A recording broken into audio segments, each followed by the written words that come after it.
Sir 'వ్యూహం' trailer మనం చూస్తుంటే అలాంటిదేది చూపించినట్టు లేదు. ఓన్లీ టీడీపీని, జనసేనని వాంటెడ్‌గా టార్గెట్ చేసినట్టు అనిపిస్తుంది. అవును. వాంటెడ్ అసలు గానే. చిరంజీవి గారిని కూడా మధ్యలో లాక్కొచ్చారు. అవును. చంద్రబాబు చిరంజీవిని లాక్కు రావాలంటే ఇక్కడ పునాది చూపించాలి కదా, జనసేన పునాది.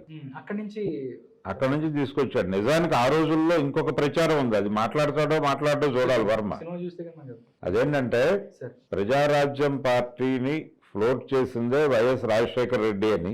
ఎందుకు ఫ్లోట్ చేశాడు అంటే, ఇప్పుడు ప్యాకేజీ స్టార్ అంటున్నారు పవన్ కళ్యాణ్.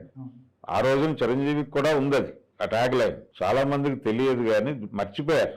వైఎస్ రాజశేఖర రెడ్డి మహాకూటమిని ఎదుర్కోవటానికి చిరంజీవి అనే ఒక అస్త్రాన్ని తీసుకొచ్చి పెట్టి ఓట్లు చీల్చారు. ఆ రోజున అంటే 2009 ఎన్నికల్లో రాజశేఖర రెడ్డి గెలవటానికి చిరంజీవే కారణము. చిరంజీవికి ప్యాకేజ్ ఇచ్చే ప్రజారాజ్యం పెట్టాడు అనేది ఉంది. తర్వాత ఎన్నికల్లో రాజశేఖర రెడ్డి గెలిచిన తర్వాత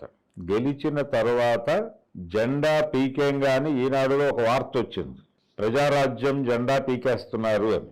ఈనాడు పత్రికలు రోడ్ల మీద తగలబెట్టారు చిరంజీవి అభిమానులు.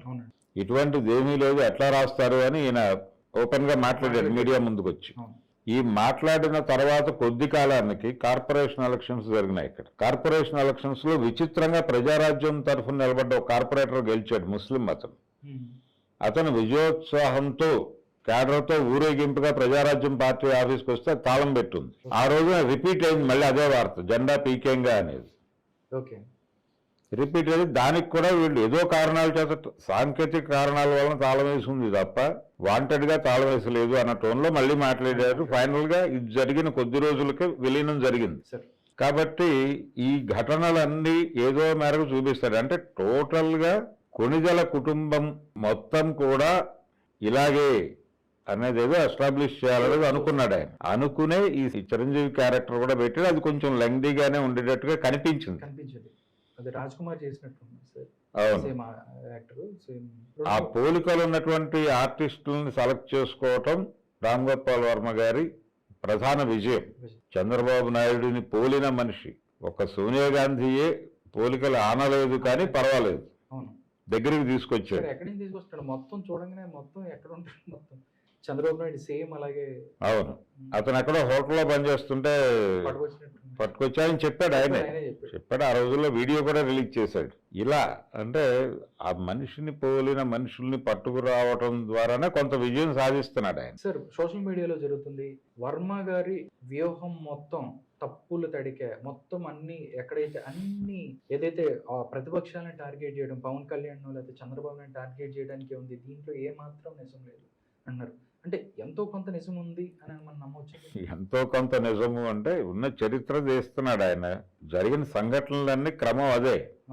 ఆంధ్రప్రదేశ్కు సంబంధించినటువంటి ఎంపీలందరూ కూడా విభజనని కొంత వ్యతిరేకించారు. ఆ టైంలో వ్యతిరేకించారు. జగన్మోహన్ రెడ్డి కూడా పార్లమెంట్ లో మాట్లాడాడు, చిరంజీవి కూడా మాట్లాడాడు.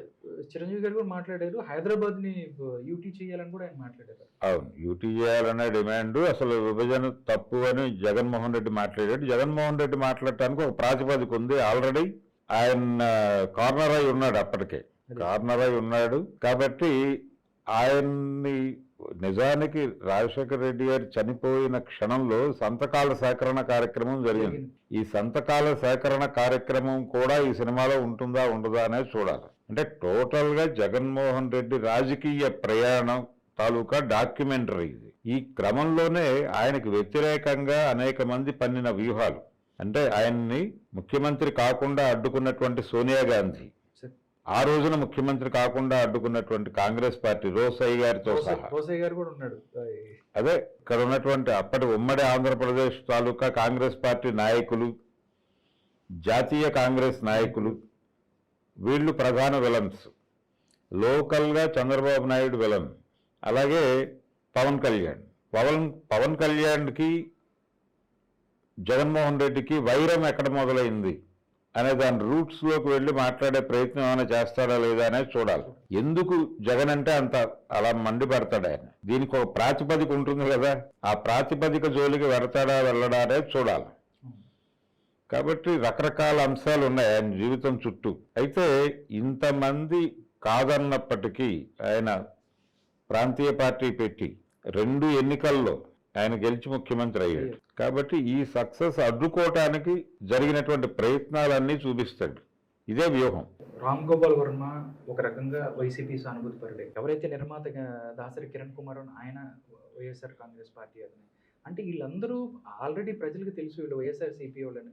అలాంటిది ఒక వ్యూహం అనేది వీళ్ళకి ఒక కొన్ని సంఘటనలు తీసుకుని చూస్తే ప్రజలు యాక్సెప్ట్ చేసే అవకాశం ఉందా? దాన్ని నమ్మే అంటే పరిస్థితి. రామ్ గోపాల్ వర్మ వైఎస్ఆర్సీపీ సానుభూతి పరుడుగా ఎక్కడా ఎస్టాబ్లిష్ కాలేదు ఆయన. సరే. అయితే ఆయన అదే అదే అయినప్పటికీ అలా ఎక్స్పోజ్ అవ్వలేదు ఆయన.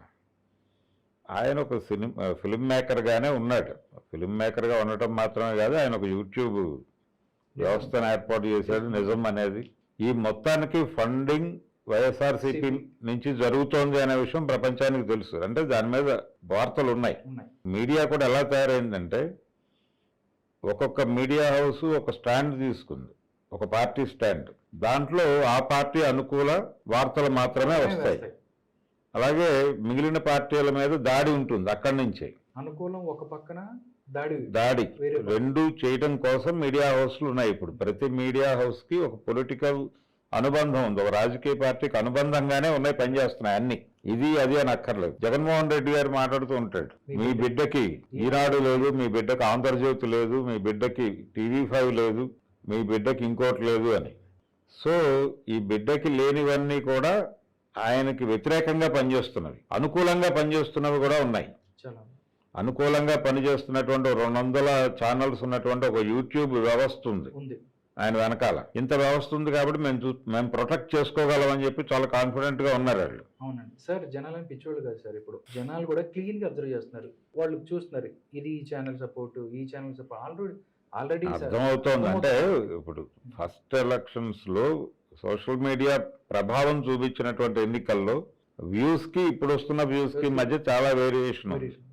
వ్యత్యాసం చాలా పెద్ద ఎత్తున ఉంది. ఆ రోజున లక్షల్లో ఉంటే ఈ రోజున వేలల్లో ఉంది. అంటే చూసే వాళ్ళ సంఖ్య తగ్గింది. అంటే ఎవరి ఒపీనియన్ వాళ్ళకి ఏర్పడుతోంది. ఆ ఒపీనియన్ ప్రకారమే రేపు ఓటుకి వెళ్తారు వాళ్ళు, ఏమనిపించింది అనేది. ఎవరు మసిబూసి మారేడుకాయ చేయాలనుకున్నా అది వినటానికి సిద్ధంగా జనం లేరు. వాళ్ళకి ఒక అవగాహన ఉంది వాళ్ళు ఏంటంటే. అయితే సోషల్ మీడియాకి ఒక ప్రాధాన్యత ఉంది ఖచ్చితంగా. సోషల్ మీడియాకి ఉన్న ప్రాధాన్యత ఏంటంటే ఇప్పుడు ప్రధాన స్రవంతి టీవీ ఛానల్ అనుకుంటే టీవీ ఛానల్ చూడటం తగ్గింది గతంతో పోలిస్తే, పర్టికులర్ గా న్యూస్ ఛానల్స్. ఎందుకంటే రెడీమేడ్ ఇన్ఫర్మేషన్ ఆండ్రాయిడ్ ఫోన్ లో దొరుకుతున్నప్పుడు ఎందుకు అక్కడికి వెళ్ళాలి అనే పరిస్థితి. మీకు చిన్న బ్లింక్ వస్తుంది, చూస్తే ఏదో ఒక సమాచారం ఉంటుంది. ప్రాథమిక సమాచారం వెంటనే మీకు చేరిపోతుంది ఏదో ఒక రూపంలో, ఏదో ఒక యాప్ రూపంలోనో, వీడియో రూపంలోనో, లేదా టెక్స్ట్ రూపంలోనో చేరిపోతుంది. ఈ సందర్భంలో ఎందుకు అది చూడాలి? అందుకని సోషల్ మీడియా మీద కేంద్రీకరణ ఎక్కువ ఉంది. ఎక్కువ ఉండటం మాత్రమే కాదు, ఎవరిని పాపులర్ చేయాలో ఎవరిని అన్పాపులర్ చేయాలో చేయటానికి గ్రూప్స్ గా ఏర్పాటు చేసి ఈ క్యాంపెయినింగ్ జరుపుతున్నారు. విపరీతంగా ఫండింగ్ జరుగుతుంది సోషల్ మీడియాలోనే కాన్సన్ట్రేట్ చేసి. సోషల్ మీడియా అనేది స్ట్రైట్ గా జేబులోకి వెళ్లే వార్త. జేబు గుండె దగ్గర ఉంటుంది కాబట్టి హృదయంలోకి టార్గెట్ చేస్తున్నాం మేము అని. ఎక్కడో టీవీలో వీళ్ళు పెడితే తప్ప వెళ్ళదు వార్త. ఇదైతే స్ట్రైట్ గా మీ హార్ట్ లోకి పంపు చేస్తారు. కాబట్టి ప్రధానంగా డబ్బులు ఇక్కడే సర్క్యులేట్ అవుతున్నాయి సోషల్ మీడియాలో.